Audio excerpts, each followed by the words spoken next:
Imagine abrir o noticiário e se deparar com uma notícia capaz de estremecer Brasília e abalar o Supremo Tribunal Federal. Eduardo Tagliaferro, ex-assessor de Alexandre de Moraes, acaba de ser preso na Itália e teve seu passaporte apreendido pelas autoridades locais. A prisão acontece logo após uma série de denúncias explosivas feitas por ele no Senado e na Câmara dos Deputados, acusações que colocaram em xeque não apenas a atuação de Moraes, mas também a credibilidade do próprio STF. Assista às possíveis denúncias que pode ter levado o ex-assessor de Alexandre de Moraes para a cadeia.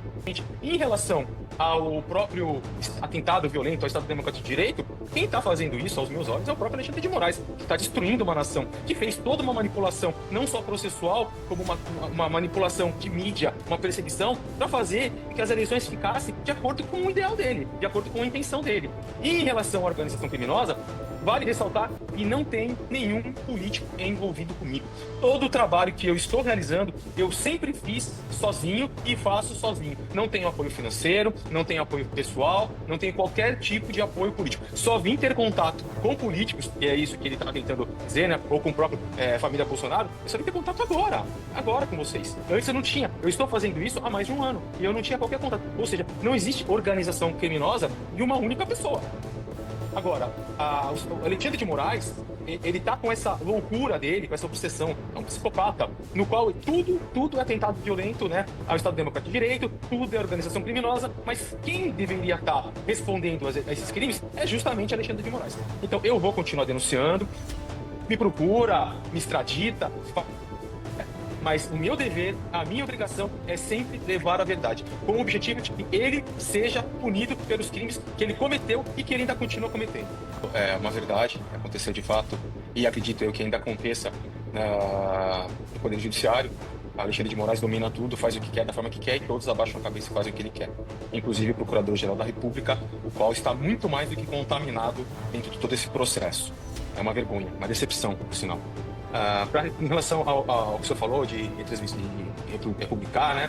De fato, muitas pessoas foram pegas, vamos colocar desse jeito, a partir do momento que republicava uma mensagem de Cris Brasil, de Alan dos Santos, principalmente da família Bolsonaro ou de Carla Zambelli.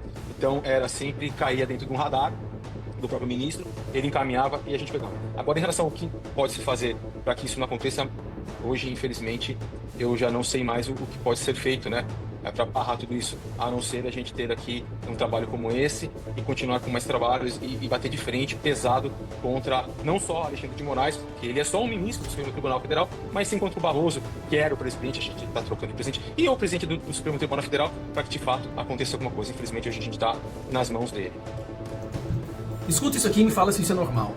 Eduardo Tagliaferro era um dos braços direitos do Alexandre de Moraes no sistema, na indústria de repressão e de censura, principalmente durante o período eleitoral. Eduardo Tagliaferro apresentou ao longo dos últimos meses uma enxurrada de provas inquestionáveis mostrando como esse sistema agia de forma ilegal.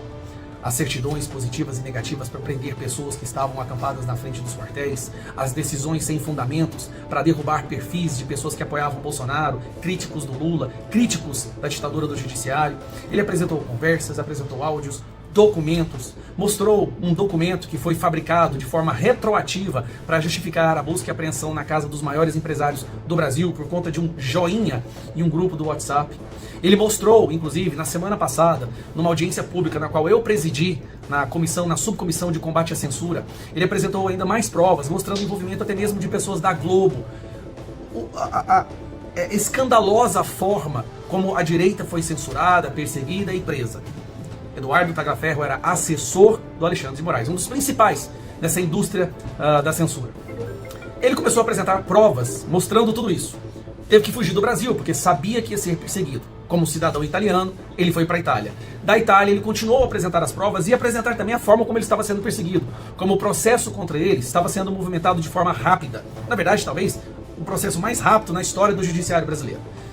Hoje, nós somos surpreendidos com a notícia de que ele foi abordado na casa dele pela polícia italiana, foi detido, levado a uma delegacia.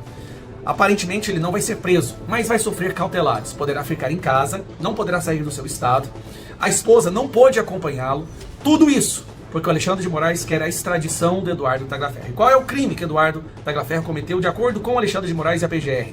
Ele quebrou o sigilo interno da instituição. Peraí, ele está denunciando um crime. Quer dizer que uma pessoa que trabalha em alguma das instituições do Brasil, no judiciário, e descobre que alguém está cometendo um crime, ela não pode denunciar, o que também é um crime de prevaricação, porque se ela denunciar, ela estaria cometendo um crime de quebra de sigilo. A situação na qual nós estamos vivendo é muito pior do que você imagina. Um cidadão italiano, morando na Itália, há 9 meses, foi detido e poderá ser extraditado para o Brasil porque ele está denunciando crimes. E ele tem prova para mostrar.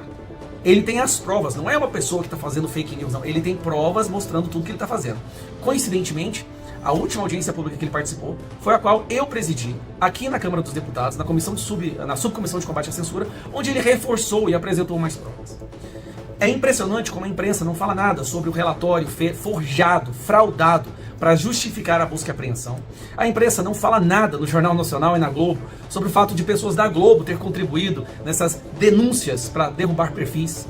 Ninguém fala nada da criatividade para derrubar a Revista Oeste, ou dos jagunços que queriam que enviasse para os Estados Unidos para sequestrar Alan dos Santos, ou para certidões positivas e negativas que prendiam pessoas porque elas postaram em 2018 algo crítico ao governo Lula. Cara, se isso não é uma ditadura, eu não sei mais o que é. A única coisa que consegue disfarçar essa ditadura que a gente vive é porque a extrema imprensa ainda bate na tecla de que não é. É impressionante o que está acontecendo. Bom, eu acredito que em breve ele estará na sua casa. Pelo que indica, ele poderá continuar usando as redes sociais, mas não poderá sair do seu estado. Ele foi notificado do processo de extradição, poderá fazer a sua defesa, e espero que a justiça na Itália não tenha sido corrompida, destruída, como é a justiça aqui no Brasil. Eduardo Tagliaferro não cometeu crime algum. Crime ele teria cometido se ele ficasse em silêncio ao testemunhar crimes. Isso se chama prevaricação. Ele fez o que qualquer pessoa decente faria. Ele está denunciando, apresentando as provas, pedindo para que seja investigado, mas ao invés de investigarem os crimes que ele denuncia, a justiça brasileira quer prender aquele que denuncia. Nós estamos passando por um período sombrio no nosso país, talvez o mais sombrio de todos. Eu espero que a gente possa vencer no final. Eu tenho fé que a gente vai vencer, só que o que está acontecendo é simplesmente assustador. O que chama ainda mais atenção é o timing dessa prisão. Muitos já levantam suspeitas de que o motivo real estaria diretamente ligado às últimas revelações feitas por Tagliaferro em solo brasileiro. Ele afirmou diante de parlamentares e câmeras que nunca recebeu ordens de Moraes para investigar a esquerda, denunciando que as perseguições sempre tiveram como alvo figuras da direita política, incluindo o ex-presidente Jair Bolsonaro. Agora, com a prisão decretada na Europa, surge a pergunta que não quer calar. Será que essa última denúncia foi o estopim que levou Tagliaferro a ser silenciado fora do Brasil?